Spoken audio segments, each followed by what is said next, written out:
कथारे आमे समलपुरिया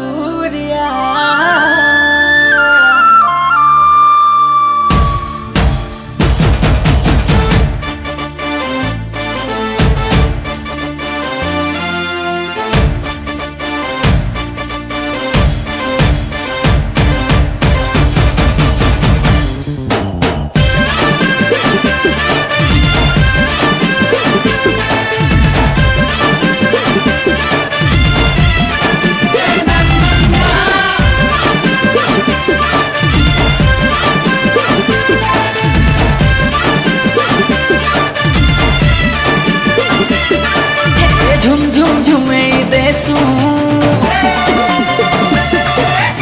आमे सारा दुनिया लुब लुब लुभे देसू आमे मोहन दिया रे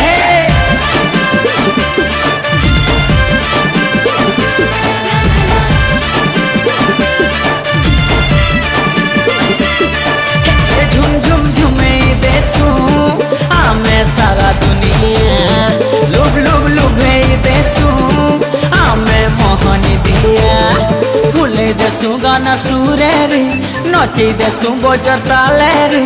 लागसू आमे सब पूरे बढ़िया बढ़िया बढ़िया हे आमे समलपुरिया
कहसी कथा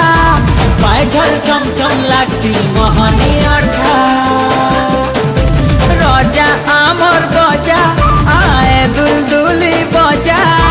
किंदरी किंदरी नाचले लागसी मजा कहरी जैसू अमेरे हे पवन टुका आमे तो समलपुरिया मटा आमर सत्या केनु पाइबो आमर लेखरे खुशी मिलन सब पर संगे रे केते सुंदर आमर दुनिया।